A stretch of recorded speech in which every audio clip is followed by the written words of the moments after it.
So Michael, thanks very much for your attendance, and I'll hand over to you first of all to relay your situation, and then Mike will be open for comments. Okay, thanks, Jeff. Hi, my name's Mike. What can I say to people? Be aware, these are not scammers, they are well organised, they have websites set up, they have numerous websites set up. They come across like all financial institutions that they call you because you've had your information with some other investor. They gain that information obviously by hacking into their websites. They then call you and are quite calm. They don't offer you get rich quick. They don't offer you anything that's abnormal to what normal investors would advise you. Essentially, I spoke to a fellow.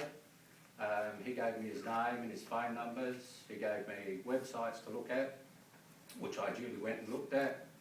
There was no real pressure. It was set up like a professional financial investment.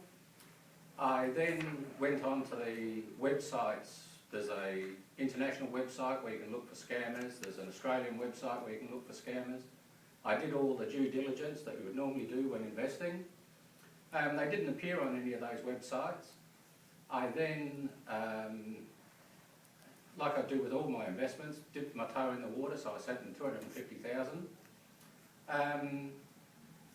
Saw where that money went, saw it onto a database on one of their websites, saw it making marginal gains,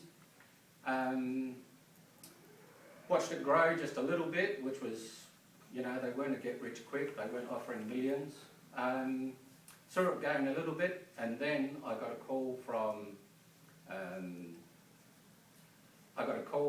the Australian Tax Office about investing overseas and the like, and first up she gave me a head up that this could be a scam. I then went and looked on websites again to make sure they weren't on these international websites for scammers. So I sort of put it to the back of my mind after checking all these websites that these weren't scammers, but they were fraudsters. And then, so I started thinking about taking my money out. I then got called by SAPOL to say again that these were scammers. I then contacted the company again.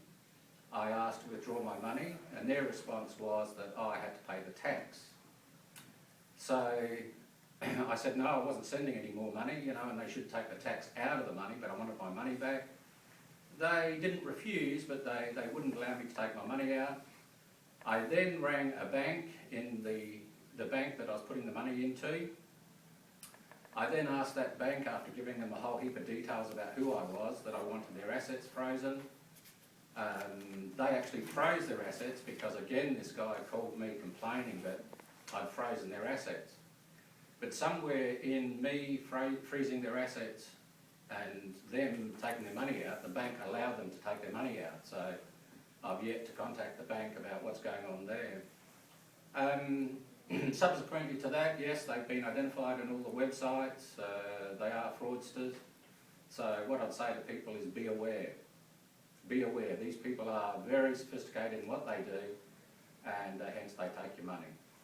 And as far as I'm concerned, I'm fairly lucky. I only lost $250,000, but there's other people who have lost millions.